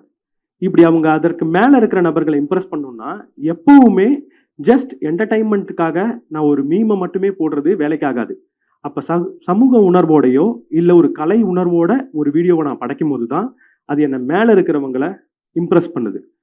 இங்கே நீங்கள் ஜஸ்ட் என்டர்டைன்மெண்ட்டுக்காக மட்டும் வீடியோ பண்ண வரல, உங்களுக்கு மேலே இருக்கிற நபர்களை இம்ப்ரெஸ் பண்ணுறதுக்கு ஒரு கலை உணர்வோட ஒரு சமூக உணர்வோட வீடியோ பண்ண வந்திருக்கீங்க. இந்த வாட்ச் ஹவர் அதனால ஜஸ்ட் என்டர்டைன்மெண்ட்டுக்காக மட்டும் பண்ணாதீங்க. இன்னும் அதிகமான வேல்யூ அடிஷன் என்ன பண்ணலாம் அப்படின்றத யோசிங்க. வாட்ச் ஹவருக்கு அடுத்து மூணாவது என்ன வேணும் அப்படின்னா இன்டராக்ஷன் வேணும். உங்கள் வீடியோவை பார்க்கக்கூடிய நபர்கள் எல்லாரும் அந்த வீடியோவில் இன்ட்ராக்ட் பண்ணணும், ஷேர் பண்ணணும், கமெண்ட் பண்ணணும். அதுக்கு உங்கள் வீடியோவில் நீங்கள் என்ன பண்ண முடியும்? நான் முதல்ல சொன்ன மாதிரி நெகட்டிவாக பேசுனீங்கன்னா கண்டிப்பாக அதில் இன்ட்ராக்ட் ஆவாங்க. ஆனால் அதற்காக நீங்கள் இங்கே வரலை. நீங்கள் எப்படி உங்களோட கருத்தை வச்சுக்கிட்டு இருக்கீங்கன்றதை பொறுத்து உங்களோட ஆடியன்ஸ் உங்களோட கமெண்ட்டில் இன்ட்ராக்ட் பண்ணுவாங்க. இப்போ நான் 3 விஷயம் சொன்னேன். இந்த 3 விஷயத்த பண்ணால் நீங்கள் ட்ரெண்ட் ஆவீங்க அப்படின்னு தான் சொன்னேன். ஆனால் இந்த 3 விஷயத்த பண்ணியும் நீங்கள் ட்ரெண்ட் ஆக போகிறதில்ல அப்படின்றது தான் உண்மை. இங்கே ட்ரெண்ட் ஆகிறதுக்கு இந்த 3 விஷயம் பண்ணு, இந்த 4 விஷயம் பண்ணு, இதெல்லாம் ஃபாலோ பண்ணு அப்படின்னு நான் ஒரு ஒர்க் ஷாப் எடுத்து உங்கள்கிட்ட இருந்து பணம் வாங்கலாமே தவிர அதை வச்சு நீங்கள் ட்ரெண்ட் ஆக போகிறது கிடையாது. நான் சொன்ன எதை பண்ணாலுமே இங்கே 100ல் 1 பேருக்கு தான் உடனடியாக அந்த ட்ரெண்டிங்கிறது கிடைக்கும். அப்போ இங்கே உண்மையாக நீங்கள் ட்ரெண்ட் ஆகணும், ஒரு சோஷியல் மீடியாவில் சக்ஸஸ்ஃபுல்லாக வரணும்னா கன்சிஸ்டன்சின்ற ஒரே விஷயம் மட்டும்தான் இங்கே கை கொடுக்கும். கன்சிஸ்டன்சின்றதை தமிழில் அப்படியே நான் சொல்லணும்னா தொடர் முயற்சி அப்படின்னு சொல்லலாம். ஆனால் இங்கே தொடர் முயற்சியை தாண்டி இன்னொரு வார்த்தை ரொம்ப முக்கியம். இதை ஒரு சோஷியல் மீடியாவுக்கு மட்டும் எடுத்துக்காதீங்க. லைஃப்பில் எதாக இருந்தாலுமே இந்த தொடர் முயற்சின்றது தேவை. இந்த தொடர் முயற்சியை தாண்டி இன்னொரு விஷயம் தேவை. அதோட பேர் தான் விடாமுயற்சி. தொடர் முயற்சிக்கும் விடாமுயற்சிக்கும் ஒரு சின்ன வித்தியாசம் இருக்குது. நான் ஒரு விஷயத்தை திரும்ப திரும்ப திரும்ப பண்ணிக்கிட்டே இருப்பேன் அப்படின்னு சொல்கிறது தொடர் முயற்சி. அது கடினமானது, ஆனால் விடாமுயற்சியை விட சுலபமானது. விடாமுயற்சின்றது ஒரு விஷயத்தை திரும்ப திரும்ப பண்ணுறது கிடையாது. ஒரு விஷயத்த என்னை சுற்றி இருக்கிறவங்களாம் என்னை அடிக்கும் போது, என்னை பார்த்து கேலி பண்ணும் போது, என்னை கிண்டல் பண்ணும் போது, நான் தொடர்ந்து தோத்துக்கிட்டே இருக்கும் போது, எனக்குள்ளேருந்தே என்னை பற்றின ஒரு சந்தேகம் வரும்போதும் திரும்ப திரும்ப நான் என்ன செய்யணும்னு நினச்சோனோ அதை செய்வேன்னு சொல்கிறது விடாமுயற்சி. இங்கே உங்களுக்கு விடாமுயற்சி இல்லைன்னா புத்தகத்தை பற்றி மட்டும் கிடையாது, எந்த ஒரு யூடியூப் சேனல் ஆரம்பித்தாலும் அதில் நீங்கள் சக்ஸஸ்ஃபுல்லாக வரப்போகிறது கிடையாது. ஒருத்தர் ஒரு யூடியூப் வீடியோவில் ஏதோ ஒரு வீடியோ போடுவார், அது அதிகமாக ரீச் ஆகாது. அதுக்கு நீங்கள் கீழே உட்கார்ந்து 1500 அட்வைஸ் கொடுக்கலாம். இதை இப்படி மாற்று, தம்ப்நெயில்ல இப்படிப்பட்ட ஃபோட்டோ வை, டைட்டில் இப்படி வை, வீடியோவில் 2 மீம் ஆட் பண்ணுன்னு சொல்லிடலாம். ஆனால் அது எதுவும் வேலைக்காக போகிறது கிடையாது. உண்மையாக வேலைக்காக போகிற விஷயம் விடாமுயற்சி. தொடர்ந்து நீங்கள் வீடியோ அப்லோட் பண்ணிட்டு இருக்கீங்களான்றது மட்டும்தான் முக்கியம். இன்னைக்கு பெரிய யூடியூபர்ஸ் சில வீடியோஸை நான் பார்க்குறேன். அவங்களோட செகண்ட் சேனல் ஆரம்பித்தா அதில் வியூஸ் வரதில்லை. எத்தனை பேர் நோட் பண்ணியிருப்பீங்கன்னு தெரில. நீங்களும் முதல் சேனல் ஆரம்பிக்கும் போது வியூஸ் வராது. தொடர்ந்து 5 வருஷத்துக்கு நீங்கள் பண்ணிக்கிட்டு இருக்கணும். இந்த 5, 10 அப்படின்றத ஒரு மேஜிக் நம்பராக நான் எடுத்துப்பேன். ராபர்ட் கிரீன் ஒரு மிகப்பெரிய எழுத்தாளர், மாஸ்டரின்ற ஒரு புத்தகத்தை எழுதியிருக்கிறாரு. நிறைய முக்கியமான புத்தகத்தை எழுதிக்கிட்டு இருக்காரு. இன்னைக்கு வாழக்கூடிய ஒரு முக்கியமான எழுத்தாளர்கள்ல ஒருத்தவர். அவர் என்ன சொல்றாருன்னா, எந்த துறையா வேணா இருக்கட்டும், அந்த துறையில நீங்க வெற்றிகரமா வரணும்னா 10,000 மணி நேர பயிற்சி வேணும். 10,000 மணி நேரம் நீங்க பயிற்சி பண்ணாதான் ஒரு துறையில நீங்க சிறந்து வர முடியும். 10,000 மணி நேரம் பயிற்சி பண்ணீங்கன்னா கண்டிப்பா சிறந்து வந்துருவீங்க அப்படின்னு சொல்றாரு. இங்க 5 வருஷம் 10 வருஷம் அப்படின்னு எடுத்துக்கோங்க. 5 வருஷம் ஒரு அழகிய வருடம், 10 வருடம்ன்றது ஒரு மாயாஜால வருடம். 5 வருஷம் தொடர்ந்து ஒரு வேலையை செஞ்சுக்கிட்டே இருந்தீங்கன்னா அப்பதான் அந்த வேலையை செய்யறதுக்கான தகுதி உங்களுக்கு வந்திருக்கும். 5 வருஷம் யூடியூப் சேனல் பண்ணுங்க. கண்டிப்பா 5 வருஷத்துக்கு அப்புறம் அந்த வேலையை உங்களுக்கு செய்ய தெரியுன்றத நீங்களே புரிஞ்சுப்பீங்க. அப்பதான் வேலையை செய்ய தேவையான அனைத்து விஷயத்தையும் கத்துக்கிட்டும் இருப்பீங்க. ஒரே ஒரு ஒர்க் ஷாப்ல 1.5 மணி நேரம் என்னால உங்களுக்கு ஒரு யூடியூபர் ஆகிறது எப்படின்றத சொல்லித் தர முடியாது. அதுக்கு 5 வருடம் தேவை. 5 வருடம் நீங்க பயிற்சி பண்ணணும். 10 வருடம்ன்றது 10 வருடம் ஒரு துறையில தொடர்ந்து பயிற்சி பண்ணிக்கிட்டே இருந்தீங்க அப்படின்னா 10வது வருடம் அந்த துறையில நீங்க என்ன சொல்றீங்கன்றத கேட்கறதுக்கு கூட்டம் வந்துடும். 10வது வருடம் அந்த துறையில எப்படி வெற்றிகரமா ஆகணுன்றத நீங்க பலருக்கு சொல்லித் தரலாம். அப்பவும் நீங்க சொல்லி தந்ததை கேட்டு யாராலையும் வெற்றிகரமா வர முடியாது. இந்த விடாமுயற்சின்றது ரொம்ப ஒரு விசித்திரமான விஷயம். இந்த விடாமுயற்சி எப்படிப்பட்டது தெரியுமா? ஒரு மலையோட உச்ச நோக்கி ஒரு மிகப்பெரிய பாறையை உருட்டிட்டு போறதுக்கு சமம். நீங்க உருட்டிட்டு போக முடியும். ஆனா இங்க இன்னொரு விசித்திரமான விஷயம் இருக்கு. அந்த மலையோட உச்சின்றது என்னைக்குமே வராது. நீங்க சாகுற வரைக்கும் எவ்வளவு நாள் இந்த துறை எந்த துறையில இருக்க போறீங்களோ அங்க அந்த பாறையை உருட்டிட்டே இருக்கணும். ரொம்ப கடினமான விஷயமா தான் இருக்க போகுது. விடாமுயற்சி மட்டும் உங்களை எந்த ஒரு இடத்துக்கும் கூட்டிட்டு போகாது. இங்க விடா முன்னேற்ற விடா மாற்றம் அப்படின்ற ஒரு விஷயமும் தேவை. இங்க இருக்க உங்களை சுத்தி இருக்கிற அனைத்து விஷயங்களும் தொடர்ந்து மாறிக்கிட்டே இருக்கும். நான் முதல்ல போட்ட வீடியோவை டைட்டில தமிழ்ல வச்சிருந்தேன். ஏன்னா தமிழ் வீடியோ தான் போடுறோம், தமிழ்ல டைட்டில் வச்சா அதை உடனடியாக எல்லாரும் பார்த்துருவாங்க, கிளிக் பண்ணிடுவாங்கன்னு தமிழ்ல டைட்டில் வச்சேன். அதுக்கப்புறம் எனக்கு என்ன தோணுதுன்னா, யாருமே வீடியோவை தமிழ்ல சர்ச் பண்றது கிடையாது. புத்தக சுருக்கம் அப்படின்னு யாரும் சர்ச் பண்றது கிடையாது. புக் சம்மரி, ஆடியோ புக்குன்னு தான் சர்ச் பண்றாங்க. அப்ப ஆங்கிலத்துல டைட்டில் வைப்போம், ஆங்கிலத்துல டைட்டில் வச்சேன். இப்போ என் வீடியோவோட டைட்டில் எல்லாத்தையும் நான் திரும்ப தமிழுக்கு மாத்துறேன். ஏன்னா எனக்கு ஏதோ ஒரு காலத்துல ஆங்கிலத்துல பேர் வச்சாதான் வேலைக்காகும் அப்படின்னு இருந்தது. இன்னைக்கு வேலைக்காகல. இன்னைக்கு தமிழ்ல வச்சாதான் வேலைக்காகுது. வேலைக்கு ஆகாதுன்னு நினைச்ச ஒரு விஷயம் இன்னைக்கு வேலைக்கு ஆகுது. தொடர்ந்து உங்களை நீங்க மாத்திக்கிட்டே வரணும். அடுத்து நீங்க தெரிஞ்சுக்க வேண்டியது விடா முன்னேற்றம். நீங்க 5 வருடம் 10 வருடம் ஒரு துறையில இருந்தா மட்டும் சக்சஸ்ஃபுல்லா வரப்போறது இல்ல. தொடர்ந்து அந்த துறையில எப்படி உங்களை முன்னேற்றிக்கலாம், ஒரு சின்ன விஷயத்திலையும் எப்படி உங்களை முன்னேற்றிக்க போறீங்க அப்படின்றத நீங்க பார்க்கணும். தொடர்ந்து உங்களுக்கு நீங்க எந்த மாதிரியான பாடத்தை எடுத்துக்கலாம். உங்க வீடியோவோட முக்கியமான ஆடியன்ஸ் யாரா இருக்கணும்னா நீங்களா தான் இருக்கணும். ஒரு படைப்பை நான் படைச்சிட்டேன் அப்படின்னா ஆடியன்ஸோட பார்வையில நீங்க தொடர்ந்து அதை பார்க்கணும். அதுல எந்த ஒரு சின்ன விஷயத்த மாத்தலாம் அப்படின்றத கேட்கணும். விடாமுயற்சி, விடா முன்னேற்றம், விடா மாற்றம். இந்த 3 விஷயத்துக்கு தயாரா இருந்தீங்கன்னா மட்டும்தான் தொடர்ந்து 10 வருஷம் தொடர்ந்து ஒரு துறையில இருந்தா மட்டும்தான் அதுல உங்களால எதையும் சாதிக்க முடியும். புத்தகத்தை ட்ரெண்ட் செய்யறது எப்படி அப்படின்னு கேட்டா அதுக்கான பதில் இவ்வளவு ட்ரையா தான் இருக்கும். கண்டிப்பா உங்களை அது தூங்க தான் வைக்கும். ஆனா உங்களை தூங்க வைக்குதுன்றதுனாலயோ, போரிங்கா இருக்கு அப்படின்றதுனாலயோ, கேட்கறதுக்கு ரொம்ப ட்ரையா இருக்குன்றதுனாலயோ, என்னால கை தட்ட முடியலன்றதுனாலயோ, என்னால சிரிக்க முடியலன்றதுனாலயோ அது உண்மை இல்லைன்னா ஆயிடாது. இந்த இப்ப பேசின விஷயத்த என்னால ஆர்வமா கேட்க முடிஞ்சுது அப்படின்றது தான் உங்களோட முதல் பண்பு இதை செய்யறதுக்கு. ராபர்ட் கிரீன் இன்னொரு இடத்துல சொல்லியிருப்பாரு, இன்னைக்கு நம்ம எல்லாரும் வளர்த்துக்க வேண்டிய ஒரு குணம் என்னன்னா போர்டமை கையாள்றது, சலிப்பை கையாள்றது. சில முக்கியமான விஷயங்கள் சலிப்பா மட்டும்தான் இருக்கும். கொட்டாவி வரும், சிரிப்பு வராது, பார்த்த உடனே வியப்பா இருக்காது. நான் முதல்ல பேசின 5 நிமிஷம் மாதிரியே முழுமையா லைஃப்ன்றது இருக்க போறது கிடையாது. அந்த நேரத்துல அந்த சலிப்பை கையாள முடிஞ்சா மட்டும்தான் உங்களால அதுல சக்சஸ்ஃபுல்லா வர முடியும். ஒரு யூடியூப்ல ஒரு வீடியோவை புத்தகத்தை பத்தி ட்ரெண்ட் பண்ணணும்னு நினைச்சீங்கன்னா இந்த குணாதிசயங்கள் உங்களுக்கு கட்டாயம் தேவை. முக்கியமா போர்டமை கையாள தெரியணும், திரும்ப திரும்ப வீடியோ போட தெரியணும். அதை பண்ணீங்கன்னா புத்தகம்ன்றது ட்ரெண்ட் ஆகும். புத்தகத்தை ட்ரெண்ட் செய்யறது ஏன் முக்கியம், நான் என்ன செய்யணும், எப்படி செய்யணும் அப்படின்ற கேள்விக்கு இப்போ பதில் கிடைச்சிது. எப்போ செய்யணும்? இங்க இருக்கிற பல பேர் காலேஜ் ஸ்டூடெண்ட்ஸ்ன்னு நினைக்கிறேன். நீங்க ஏதோ ஒரு சோஷியல் மீடியால கண்டென்ட் பண்ண போறீங்க அப்படின்னா தயவு செஞ்சு இப்பவே பண்ண ஆரம்பிங்க. நீங்க உங்களோட கரியரை ஸ்டார்ட் பண்ற டைம்ல அதை பண்றதுக்கான நேரம் உங்களுக்கு கிடைக்காது. இன்னொரு முக்கியமான விஷயம், அதையே ஒரு கரியரா எடுத்துக்கணும்னு நினைக்காதீங்க. சோஷியல் மீடியால இருந்து எவ்வளவு பணம் வந்துடும்? ஒரு 2 லட்சம் சப்ஸ்கிரைபர் இருக்கிறவங்களுக்கு எவ்வளவு பணம் வரும்னு நினைக்கிறீங்க? யாராவது ப்ரெடிக்ட் பண்ண முடியுமா? ஒரு 2 லட்சம் கரெக்ட். இப்போ இதுல இது சரியான பதில் தான். ஆனா இங்க இன்னொரு விஷயத்த நீங்க கவனிக்கணும். சப்ஸ்கிரைபர்ஸ்க்கும் வரக்கூடிய ரெவன்யூக்கும் சம்மந்தம் இல்லைன்றது உண்மைதான், அது உண்மைதான். ஆனால் சப்ஸ்கிரைபர்ஸ்க்கும் எனக்கு வரக்கூடிய வியூக்கும் ஓரளவுக்கு தொடர்பு இருக்கு. வியூவை பொறுத்தது தான் வரக்கூடிய ரெவன்யூ. ஆனால் சப்ஸ்கிரைபரை பொறுத்து வியூஸ்ன்றது மாறும். இப்போ சம்டைம் ரொம்ப ரேரான கேஸில் சப்ஸ்கிரைபர் அதிகமாக இருக்கிறவங்களுக்கு வியூ கம்மியாக வரும். சில சமயம் சப்ஸ்கிரைபரே இல்லாதவங்களுக்கு அதிக வியூ வரும். ஆனால் ஒரு வருடம் தொடர்ந்து எடுத்துக்கிட்டிங்கன்னா சப்ஸ்கிரைபர் கம்மியாக இருந்தவங்களுக்கு அதிகமாக வியூ கிடச்சிருந்தா இயர் ரெண்டில் சப்ஸ்கிரைபரும் அதிகமாக இருக்கும். ஏன்னா அவ்வளோ பேர் வீடியோவை பார்த்துருந்தாங்க, இப்போ சப்ஸ்கிரைப் பண்ணியிருப்பாங்க. சப்ஸ்கிரைபர் அதிகமாக இருந்து வியூ வராதுன்றது ரொம்ப ரேரான கேஸ். அப்போ இந்த சப்ஸ்கிரைபர்ஸ்க்கும் வியூக்கும் ஒரு கிட்டத்தட்ட ஒரு தொடர்பு இருக்குது. தொடர்பு இல்லை அப்படின்னு சொல்ல முடியாது. அப்போ சப்ஸ்கிரைபர் டு ஏர்னிங்கை கொஞ்சம் நம்மளால் தொடர்பு பண்ண முடியும். இங்கே ரெண்டாவது இன்னொரு விஷயம் என்ன தெரியுமா, உங்களோட மெயின் ஏர்னிங்ஸ் யூடியூப்பில் வரக்கூடிய ஆட்னால மட்டும் கிடையாது. நீங்கள் நிறைய பேருக்கு ப்ரொமோஷன் பண்ணுவீங்க. ப்ரொமோஷன் பண்ணக்கூடிய ஏஜென்சிஸ் உங்களுக்கு எப்படி பே பண்ணுவாங்கன்னா சப்ஸ்கிரைபர் கவுண்ட்ஸை வச்சு முக்கியமாக பே பண்ணுவாங்க. சில பேர் கடந்த 5 வீடியோவில் எவ்வளோ வியூஸ் வந்ததுன்னு பார்ப்பாங்க. வியூஸ் வந்தும் உங்களுக்கு அதிகமான சப்ஸ்கிரைபர்ஸ் இல்லை அப்படின்னா உங்களோட பேமெண்ட்ன்றது கம்மியாக தான் இருக்கும். வியூஸே வராமல் சப்ஸ்கிரைபர் அதிகமாக இருந்தால் கூட நீங்கள் அதிகமாக நெகோஷியேட் பண்ணுறதுக்கான வாய்ப்பு இருக்குது. அப்போ சப்ஸ்கிரைபர்ஸ்க்கும் ஏர்னிங்க்கும் ஒரு சின்ன தொடர்புன்றது இருக்குது. இப்போ 2 லட்சம் வியூஸ் வருதுன்னு எடுத்துப்போம். 2 லட்சம் வியூஸ் வந்தால் எவ்வளவு ரூபாய் வரும்னு நினைக்கிறீங்க? மாதம் 4 வீடியோ போடுறீங்க, 2 லட்சம் வியூஸ் வருது ஒரு வீடியோக்கு, எவ்வளோ ரூபாய் வரும்னு நினைக்கிறீங்க?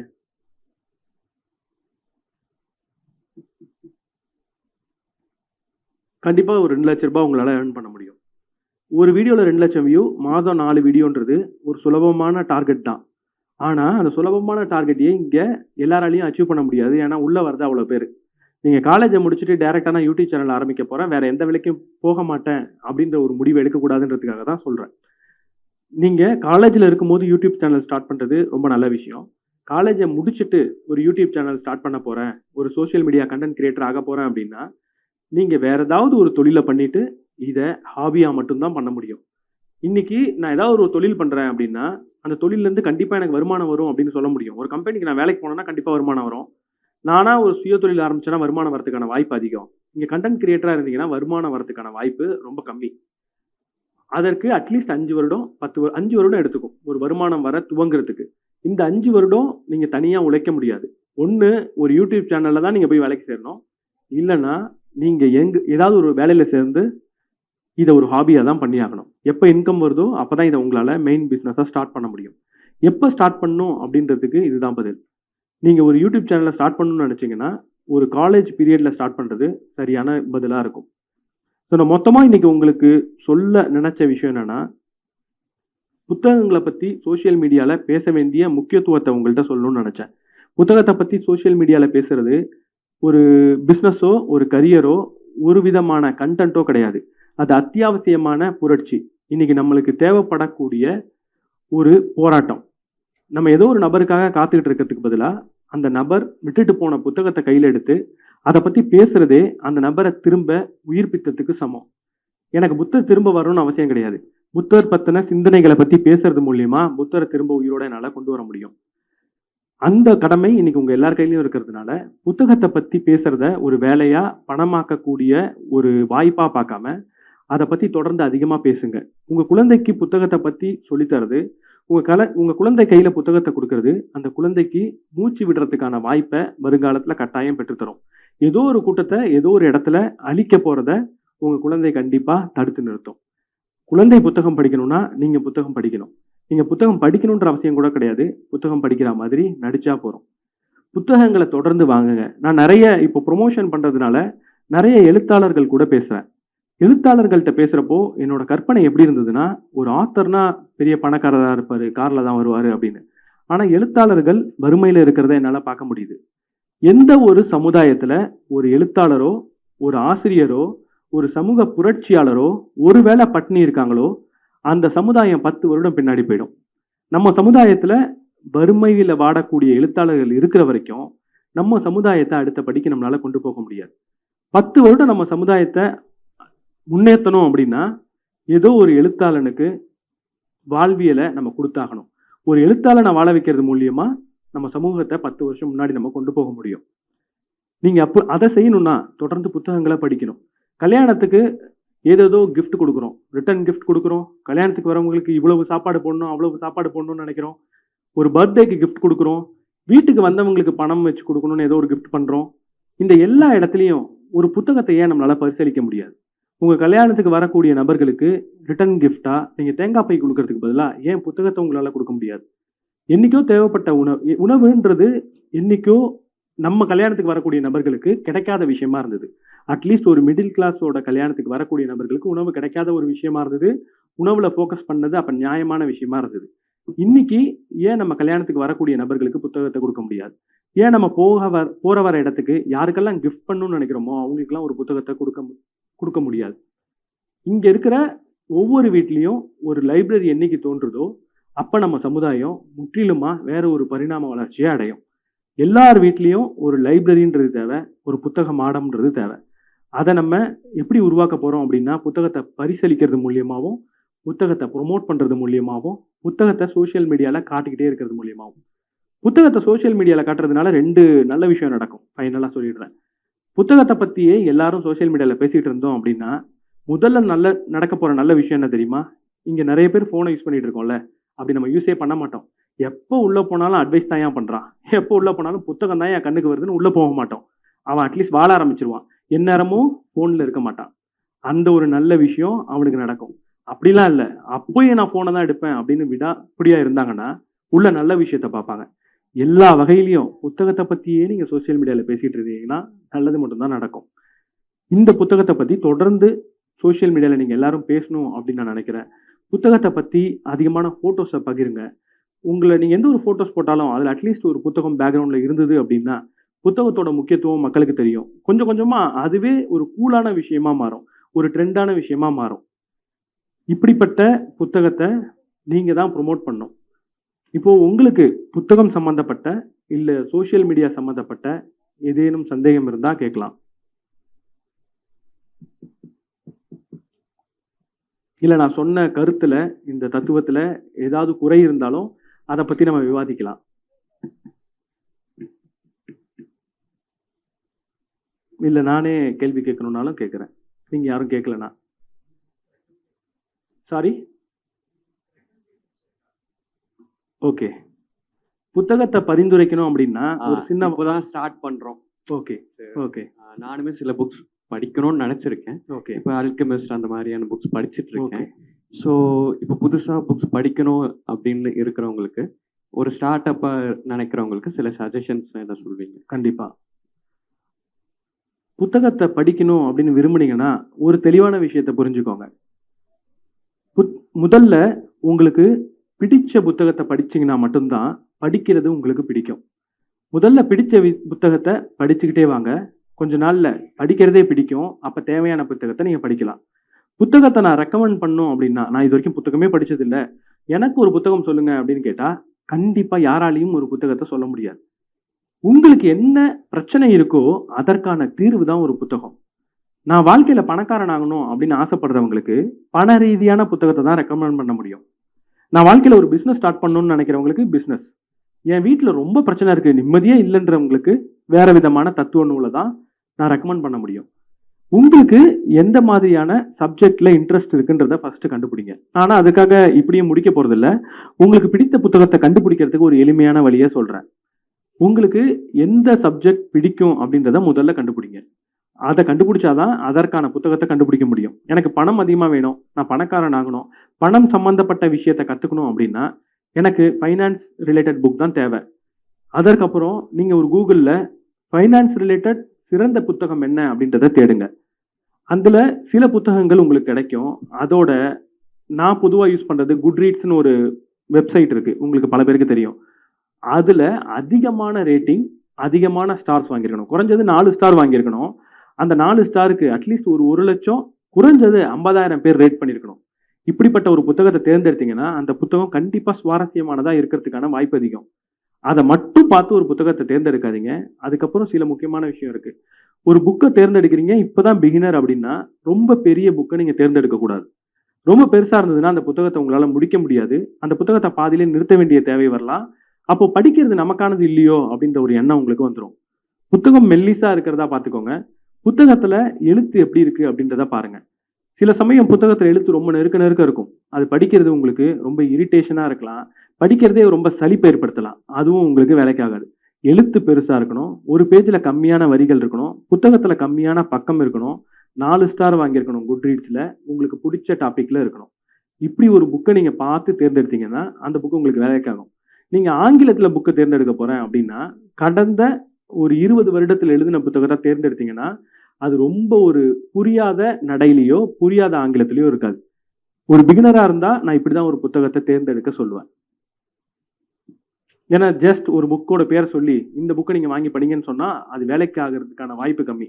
நீங்களா ஆராய்ச்சி பண்ணி கண்டுபிடிக்கிறது தான் முக்கியம் இங்க. சார், புக்கை படிக்கிறது ஊக்குவிப்பீங்களா நிராகரிப்பீங்களா? சரி, நீங்களும் தமிழ்முறைக்கு. ஓகே, புக் இங்க புக்கை படிக்கிறதே ஊக்குவிக்க வேண்டிய விஷயம் தான். அதை எந்த ஃபார்மேட்ல படிக்கிறோன்றது செகண்டரி தான். எனக்கு என்ன பிடிக்கும் அப்படின்னு கேட்டா, எனக்கு ஹார்ட் காப்பியில் புக் படிக்கிறது ரொம்ப பிடிக்கும். ஆனால் புக் கொஞ்சம் யூஸ்ஃபுல்லாக இருக்குது அப்படின்னு நான் இப்போ ரீசெண்டான டைமில் பார்த்துக்கிட்டு இருக்கேன். இப்போ நம்ம ட்ராவல் பண்ணுறோன்னு வச்சுக்கோங்க, இரவு நேரத்தில் புக் படிக்கிறது ரொம்ப ஈஸியாக இருக்கும். ஏன்னா அதுலேருந்து லைட் வரும். ரெண்டாவது, ஒரு புக்கில் எனக்கு புரியாத விஷயங்கள் இருந்தால் உடனடியாக கூகுளில் தேடுறதுக்கான ஆப்ஷன் அதில் இருக்குது. புக் படிக்கிறது ஒரு பெரிய தப்புலாம் கிடையாது. புக் படிக்கிறத ரசித்து செய்கிறது ஒரு ஃபிசிக்கல் புக்கில் தான் நடக்கும். ஆனால் புக்கால் செய்ய வேண்டிய அனைத்து காரியத்தையும் புக்காலையும் செய்ய முடியும். அதில் இருக்கிற வார்த்தைகள் தான் முக்கியமே தவிர அது எந்த மோடில் படிக்கிறோன்றது முக்கியம் கிடையாது. புக்கில் சில அட்வான்டேஜ் இருக்குது, ஃபிசிக்கல் புக்கில் இன்னும் சில அட்வான்டேஜ் இருக்குது. ஃபிசிக்கல் புக்கை நான் அதிகமாக ரெக்கமெண்ட் பண்ணுவேன். அதுக்கு ரீசன் என்னன்னா, ஃபிசிக்கல் புக் உங்கள் வீட்டில் எப்போவுமே இருக்கும். அது புக்காக மட்டுமே தான் இருக்க முடியும். அது புக்காக மட்டுமே உங்கள் வீட்டில் இருக்கிறப்போ உங்கள் வீட்டுக்கு வரவங்க இந்த புக்கை நான் படிச்சுட்டு தரேன் அப்படின்னு கேட்கறதுக்கான வாய்ப்பு இருக்குது. உங்க வீட்டில் இருக்கிற குழந்தைகள் அதை கையில் எடுத்து கிறுக்கிறதுக்கோ அதை எடுத்து விளையாடுறதுக்கோ வாய்ப்பு இருக்கு.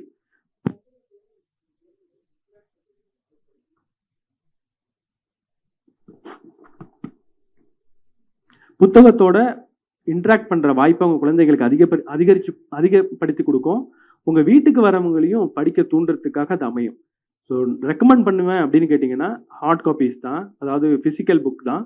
ஆனால் என்னால் ஃபிசிக்கல் புக் படிக்க முடியாது. புக் தான் கன்வீனியன்ட்டாக இருக்குன்னா அது எந்த ஒரு பிரச்சனையும் இல்லை. படிக்கிறது தான் முக்கியம், எப்படி படிக்கணுன்றது செகண்டரி தான்.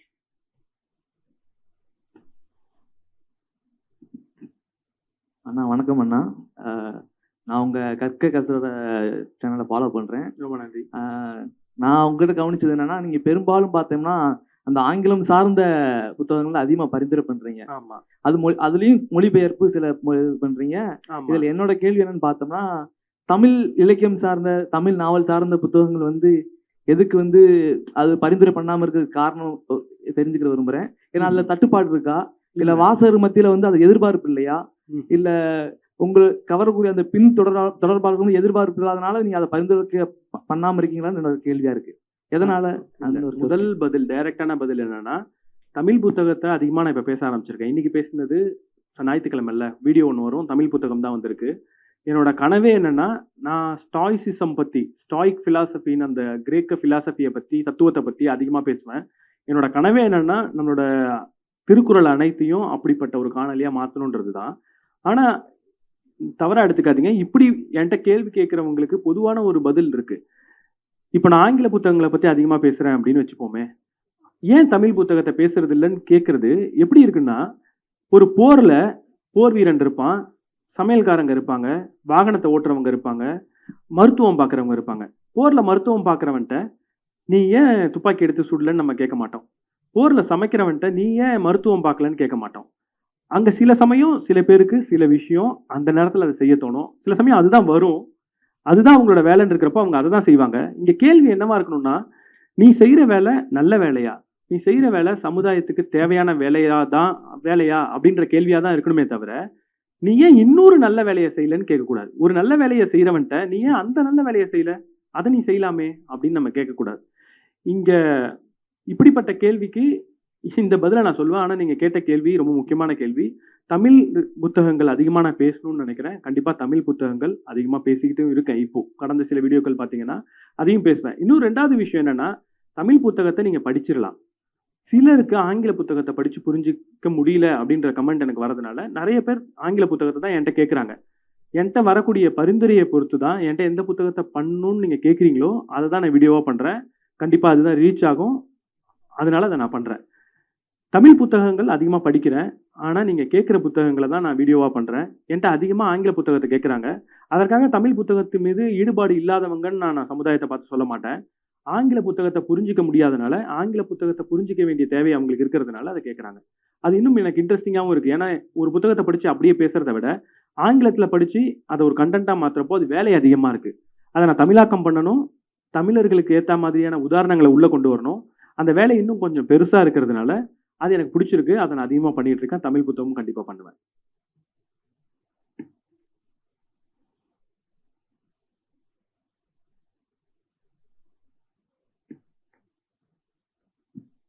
வணக்கம். யா. தமிழ் புத்தகங்கள் நீங்க படிப்பதா சொன்னீங்க. வீடியோ போடலனாலும் படிக்கிறதா சொல்லியிருந்தீங்க.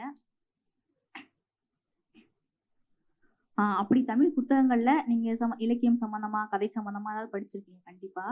அப்படி தமிழ் புத்தகங்கள்ல நீங்க படித்த சிறந்த புத்தகங்கள்ல ஏதாவது ஒரு புத்தகத்தை அதுல என்ன உங்களுக்கு பிடிச்சிருந்த விஷயம்னு ஒண்ணு இருக்குல்ல, அதை பத்தி கொஞ்சம் ஒரு நிமிஷம் அந்த மாதிரி பேச முடியுமா?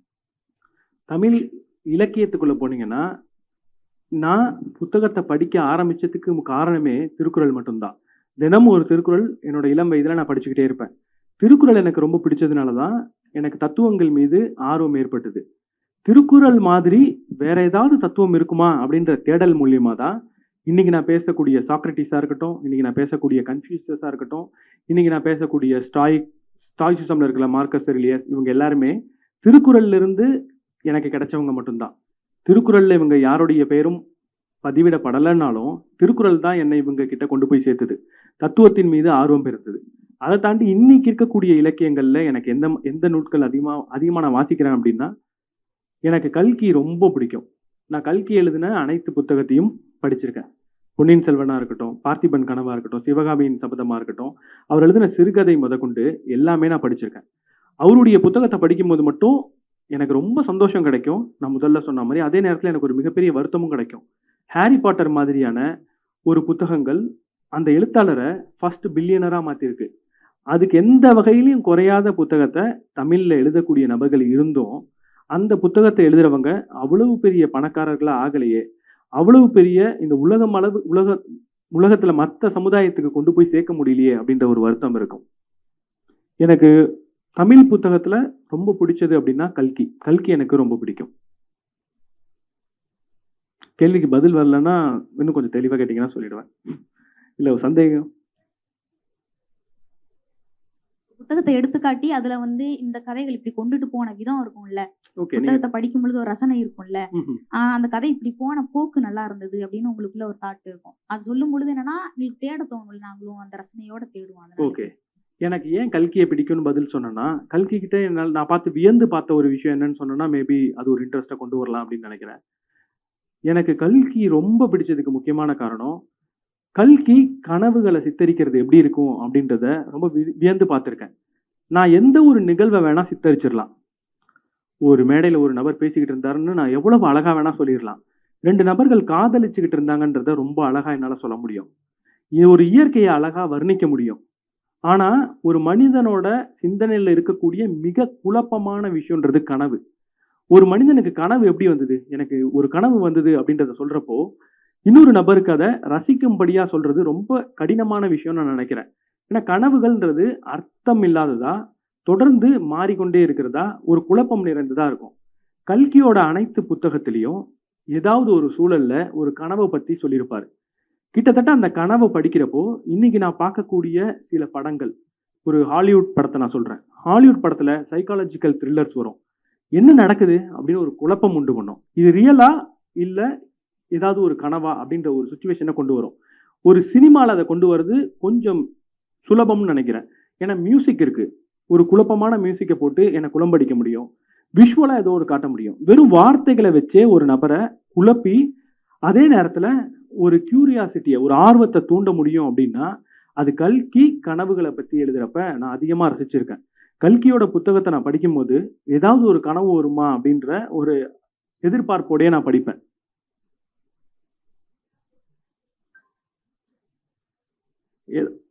ஓகே, இப்படி கேட்டீங்கன்னா நான் புக்கை ஓபன் பண்ணி பேஜை பார்க்கணும். பட் சொல்றேன், நான் அதை ரசிச்சதுனால சொல்றேன். பொன்னியின் செல்வன்ல வந்தியத்தேவன் முதல் முறையா அந்த இரவு ஒரு இது நடக்கும் இல்லையா? இங்கே நிறைய பேர் படிச்சிருப்பீங்களான்னு தெரியல, என்னால் ரிலேட் பண்ணிக்க முடியாது. பொன்னியின் செல்வன் ஒரு நாள் இரவு அந்த ஒரு நம்ம படத்தில் கூட பார்த்துருப்போம், ஒரு சாங் வந்துச்சு இல்லையா? ஒரு ரிச்சுவல்ஸ் நடக்கும். அந்த ரிச்சுவல்ஸில் ரொம்ப பயங்கரமாக டான்ஸ் ஆடிட்டு இருந்திருப்பாங்க. அந்த ரிச்சுவல்ஸில் பார்த்துட்டு அவர் தூங்குவார். அப்போ அவருக்கு வந்த கனவு எனக்கு ரொம்ப பிடிக்கும். பூங்குழலி ஒரு நாள் இரவு தூங்கிட்டு இருப்பா. அவளோட கனவுல வந்தியத்தேவனும் அல்லது அருள்மொழிவர்மனும் ஒரே நேரத்தில் வருவார்.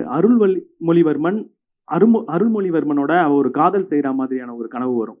அது ரொம்ப ஒரு லவ்வை டைரக்டா எக்ஸ்பிளைன் பண்றதை விட, காதல் உள்ள அதிகமா இருக்கிறவங்க அவங்களுடைய கனவுல அந்த காதல் எப்படி பிரதிபலிக்கும், அந்த காதல் கை கூடுமா கூடாதான்னு எண்ணிக்கிட்டு இருக்கிற ஒரு பெண் அன்னைக்கு தூங்கும் போது அவ கனவுல அந்த காதல் எப்படி வரும் அப்படின்றத காட்டியிருப்பாரு. ரொம்ப பிடிக்கும்.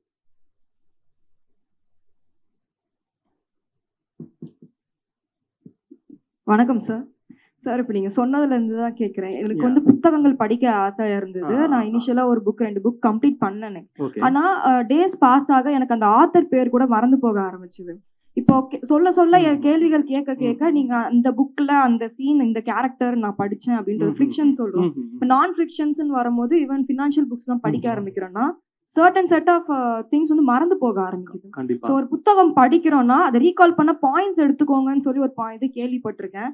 பட் பாயிண்ட்ஸ் எடுத்தாலுமே அது ஒரு மாதம் கழித்து ரிவைஸ் பண்ணும்போது அந்த இம்பாக்ட் இருக்க மாட்டேங்குது.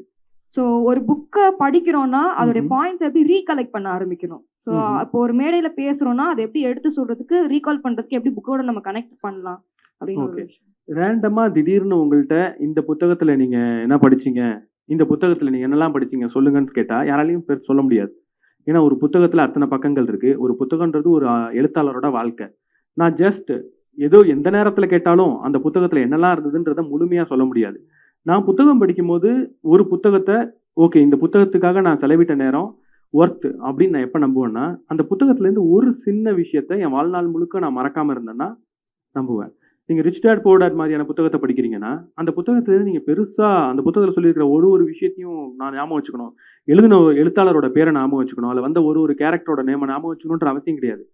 பணத்தை பார்த்து செலவு பண்ணணும், பணத்தை முதலீடு பண்ணணும், பணத்தை நான் சொத்தா மாற்றணுன்ற ஒரு கருத்து தான் அதுலேருந்து நம்ம எடுத்துக்க வேண்டியது. அந்த கருத்தை ஜஸ்டிஃபை பண்ணுறதுக்காக தான் சுற்றி பல விஷயங்கள் நடக்கும். இப்படி நீங்க ஒரு விஷயத்த கண்டிப்பா எல்லா புத்தகத்திலையும் ஞாபகம் வச்சுப்பீங்கன்னு நான் நினைக்கிறேன். நீங்க படிச்ச 3 புத்தகத்துல இருந்தும் அதோட மைய கருவை கண்டிப்பா நீங்க மறந்துருக்க மாட்டீங்க. அதை தாண்டி பல விஷயத்தையும் ஞாபகம் வச்சுக்கணுமானா வச்சுக்கணும். அதுக்கு நீங்க என்ன பண்ணணும்னா புத்தகம் படிக்கும் போதே புத்தகத்துல நிறைய குறிப்பு எடுக்கணும். ஒரு புத்தகத்தை ஒரு வாட்டி படிச்சுட்டு நான் முடிச்சுட்டு போறேன்றதே கிடையாது.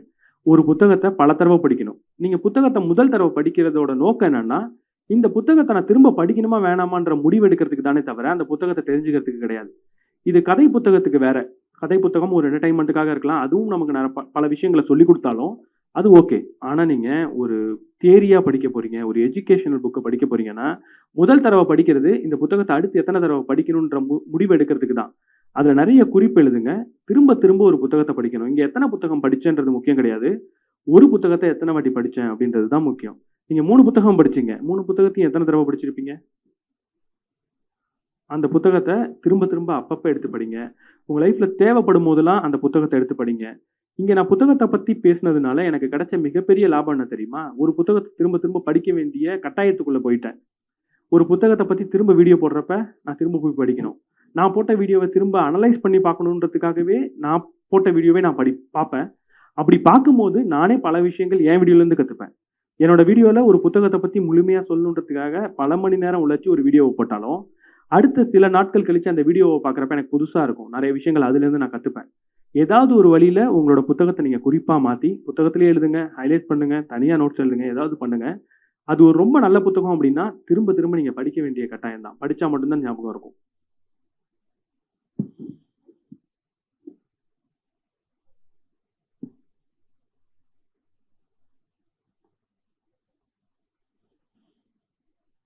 வணக்கம் சார். இப்போ நான் ரீசெண்டா வந்து 3 புக்ஸ் படிச்சு அதை ரிவ்யூ பண்ணி ரெஃபர் பண்ணி வீடியோ போட்டிருந்தேன். ஸோ அது அவ்வளவா வந்து ரீச் ஆகல.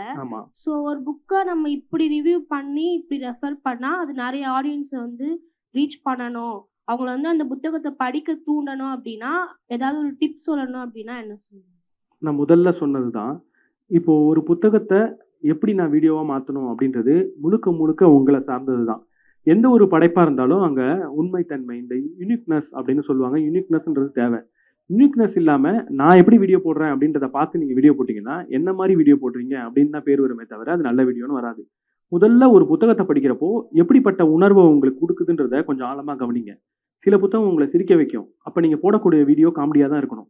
சில புத்தகம் உங்களை அழ வைக்கும், அப்போ உங்கள் வீடியோவை பார்த்து அந்த கமெண்ட் செக்ஷனில் எல்லாரும் அழணும். அப்படிப்பட்ட வீடியோவாக மாற்ற போகிறீங்க. உங்களுக்கு ஒரு புத்தகம் எப்படிப்பட்ட உணர்வை கொடுத்ததோ அப்படிப்பட்ட காணொலியை முதல்ல உருவாக்க கற்றுக்கோங்க. அது வியூஸ் போகலை, அது நிறைய பேர் ரீச் ஆகலைன்ற ஒரு எண்ணத்துக்காக அதை முழுமையாக மாற்றணும்னு நினைக்காதீங்க. வேற ஒரு நபர் மாதிரி பண்ணணும் அப்படின்றத நினைக்காதீங்க. ஒரு புத்தகத்தை, ஒரே புத்தகத்தை இங்கே இருக்கிற எல்லாருக்கும் நான் கொடுத்து படிக்க சொன்னேன்னா, ஒரு 100 பேர்கிட்ட ஒரு புத்தகத்தை கொடுத்து படிக்க சொன்னேன்னா 100 பேரும் ஒரு புத்தகம் படிக்கிறது கிடையாது. 100 பேரும் 100 புத்தகம் படிக்கிறாங்க. ஒரு புத்தகத்தை நான் எப்படி பார்க்குறேன், என் வாழ்க்கையில் நடக்கிற ஒவ்வொரு நிகழ்வையும் நான் எப்படி பார்க்குறேன்னா, என் வாழ்க்கையில் இது வரைக்கும் நான் எந்த மாதிரியான இன்பத்தை அனுபவிச்சிருக்கேன், எந்த மாதிரி துக்கங்களை பார்த்துருக்கேன், எந்த மாதிரியான தோல்விகள் அடைஞ்சிருக்கேன், எந்த மாதிரியான சூழல்ல வளர்ந்துருக்கேன்றதை பொறுத்து நான் ஒரு விஷயத்த பார்க்கறதே மாறுது. நீங்க படிக்கிற புத்தகமும் அப்படிப்பட்ட ஒரு விஷயம்தான். நீங்க இவ்வளவு நாள் எந்த பாதையை கடந்து வந்தீங்கன்றதை பொறுத்து நீங்க படிக்கிற புத்தகம் ஒரு விதமா உங்களுக்கு தெரியும். அது எப்படி தெரியுதோ அப்படியே வீடியோ பண்ணுங்க. அந்த வீடியோ பண்ணும்போது நீங்க செய்ய வேண்டியது தொடர்ந்து விடாமுயற்சியோட இருக்கணும். 3 வீடியோ ரீச் போகாது. நீங்க எத்தனை வீடியோ போடணும்னா குறைஞ்சது 250 வீடியோ போடணும். வாரத்துக்கு 1, வருஷத்துக்கு 50ன்னு நான் எடுத்துக்கிட்டா கூட 5 வருடம் வீடியோ போடுங்க. அந்த வீடியோ ரீச் ஆகலைன்னா எனக்கு நீங்க காண்டாக்ட் பண்ணி சொல்லுங்க. 5 வருடம் வீடியோ போடுங்க, கண்டிப்பா அது ரீச் ஆகும். அந்த வீடியோ போடும்போது ஜஸ்ட் நீங்க எப்படி போட்டீங்களோ அப்படியே போடாதீங்க. தொடர்ந்து அந்த வீடியோவை பாருங்க. ஏதாவது ஒரு சின்ன மாற்றத்தை ஒரு 5 வீடியோக்கு ஒரு தடவை மாத்துங்க. தம்ப்நெயில்ல சின்னதா ஒரு மாற்றத்தை கொண்டு வாங்க, டைட்டில்ல மாற்றத்தை கொண்டு வாங்க, பேசுற விதத்துல மாற்றத்தை கொண்டு வாங்க, பேசுற நீளத்துல மாற்றத்தை கொண்டு வாங்க. இப்படி தொடர்ந்து சின்ன சின்ன மாற்றத்தை கொண்டு வந்தீங்கன்னா 5 வருஷத்துல உங்க வீடியோ கண்டிப்பா ரொம்ப பெரிய இடத்துக்கு போகும். நீங்க கடைசியா எப்ப வீடியோ போட்டீங்க? Last month. நீங்க எவ்வளவு நாளுக்கு ஒரு தடவை வீடியோ போடணும்னு முடிவு எடுத்தீங்க ஆரம்பத்துல? ஆரம்பத்துல நான் வந்து வீடியோ போடணும் அப்படின்லாம் இல்லை. நான் ஓகே. இப்போ காலேஜ் படிக்கும்போது லைப்ரரியில இருந்து புக் எடுத்து சும்மா படிச்சுட்டு இருந்தேன். அந்த புக்கு வந்து எனக்கு வந்து யூஸ்ஃபுல்லா இருந்துச்சு. ஸோ நிறைய பேருக்கு யூஸ்ஃபுல்லா இருக்கும் தான் ஸ்டார்ட் பண்ணேன். ஓகே. அப்படி ஸ்டார்ட் பண்ணும்போது ஏதாவது ஒரு குறிக்கோள் இருந்ததா? நான் வாரத்துக்கு இத்தனை வீடியோ போட போறேன், இத்தனை வருஷத்துக்கு போட போறேன். இல்ல அது இப்போ இனிமே தான் இந்த லீவ்ல தான் வந்து நம்ம இனிமே நிறைய புக்ஸ் போடலாம் அப்படின்னு சொல்லிட்டு எனக்கு ஐடியா வந்தது. ஓகே. முதல்ல ஒரு குறிக்கோளை உருவாக்குங்க. எங்க போகணுன்ற குறிக்கோளை உருவாக்குங்க. நம்ம ஒரு பயணத்தை ஆரம்பிக்கிறோம்னா முதல்ல என்ன பண்ணுவோம்? அதுக்கு தயாராகும். அதை மாதிரி நீங்க உங்களை தயார்படுத்திக்கோங்க. குறிக்கோளை நிர்ணயிங்க. அதை அடையிறதுக்கான பாதையை தேர்ந்தெடுங்க. வாரத்துக்கு எத்தனை வாட்டி வீடியோ போட போறேன்? ஒரு வாட்டி மினிமம் போட்டாகணும். தொடர்ந்து 5 வருஷத்துக்கு வாரத்துக்கு ஒரு வீடியோ போடுங்க. கண்டிப்பா உங்க வீடியோ ரீச் ஆகும், பெரிய ரீச் ஆகும். தேங்க்யூ.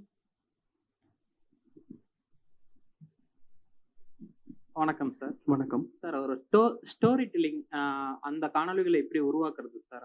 அதை பத்தி கொஞ்சம் சொல்லுங்க. ஓகே. ஸ்டோரி டெல்லிங் வீடியோ பார்த்துருக்கீங்களா? என்ன சார்? ஏன் சேனல் பார்த்துருக்கீங்களா? இல்ல சார், நார்மலா கனி அவங்களோட பொன்னியின் செல்வன் அந்த மாதிரி கேட்டிருக்கேன் சார்.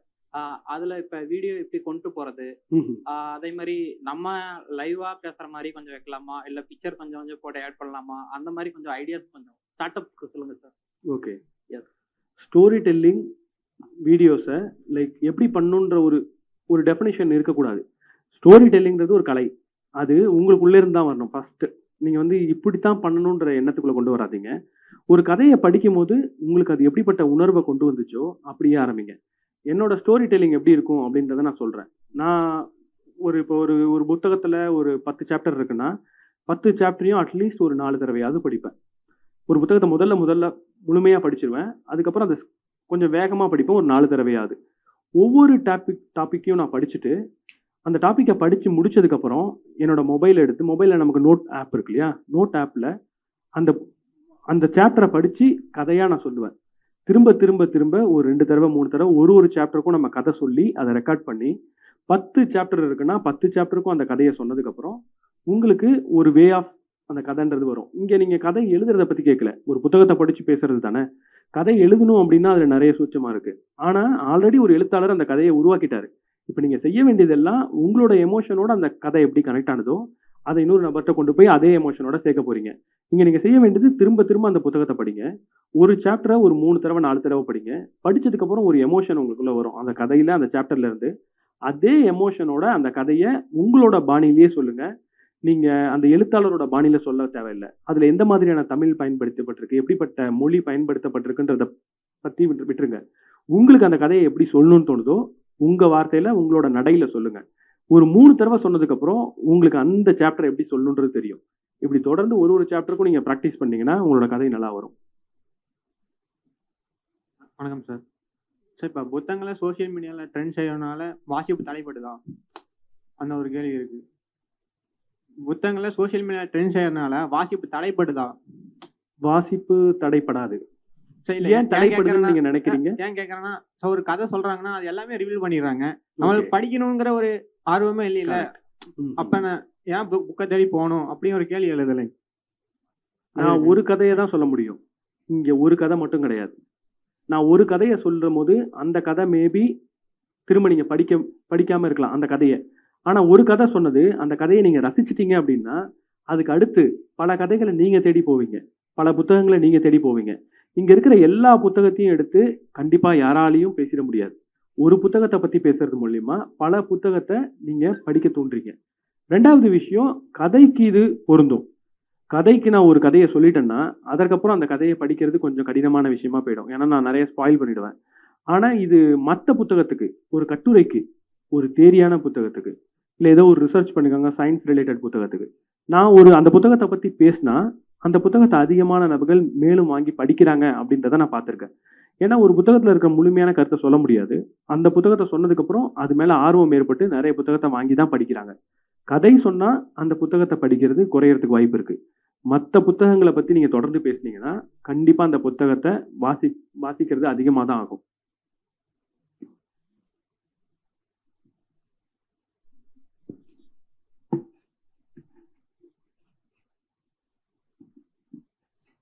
ப்ரோ உங்கள் வீடியோ நான் பார்த்துருக்கேன் ப்ரோ. இந்த ஒரு வீடியோவில் ஒரு 4 புக்ஸ் இன்ட்ரடியூஸ் பண்ணியிருப்பீங்க. அதில் how to with friends and influence பீப்புள்னு சொல்லிட்டு அது தமிழில் என்ன இருக்கா?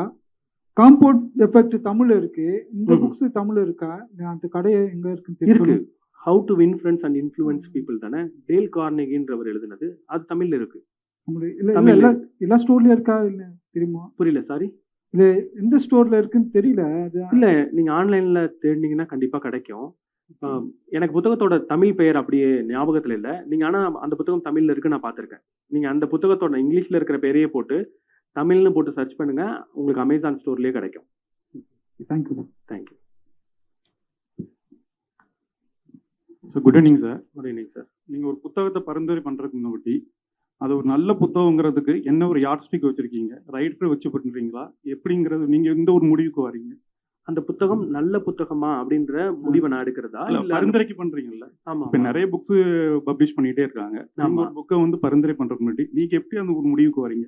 அந்த ரைட்டரை வச்சு வர்றீங்களா எப்படி? இல்லை இல்லாட்டி அது சேல்ஸ் வச்சு வரீங்களா? இல்லாட்டி மக்கள் மத்தியில் அது எந்த அளவுக்கு ரீச் ஆயிருக்குங்கிற வச்சு முடிவுக்கு வரீங்களா?